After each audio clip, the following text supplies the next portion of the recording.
Bormi? Alo. Alo. Shu nomerini olib qolmaganman-ku. Rosa tayyorlovdi-ku. Hammanaga va'da berdim-ku, telefon raqamingni olib qo'yganman-ku, okalar. Arafadan oldin ham so'ragan mijozlarimiz bor bilan telefon raqamini yozganda, hozir buni reklama qilmagan bo'lardim. Sababi bitta olganda 10 ta olaman deb va'da bergan klientlarimiz bor. Bu mahsulotimiz Xitoy fabrichniy bo'ladi. Bir marta relsga qo'yganda uchib ketgan. Undan keyin kelgan paftor bu 4-chi yo 5-chi olib kelishimiz. Buni istoriyaga qo'yib sotib bo'ldi. Endi yangi partiyamiz keldi. Buni rels qilmasam bo'lmaydi. Chunki va'da bergandim, istoriya ham, post ham qo'yaman deb. Xitoy davlatida ishlab chiqarilgan bu ichki kiyimni xarid qilsangiz, siz nima manfaat topasiz? Albatta, birinchidan qulaylik, yozda terlatmasligi uchun material juda ham yumshoq chiqqan. Undan tashqari issiq kunida terlashni oldini oladi.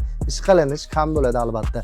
Buni 12 ta viloyatga dostavka qilib chiqarib beramiz. Albatta, dostavkamiz mutlaqo bepul. Biz bilan bog'laning, albatta ishingizni hal qilib beramiz, okalar.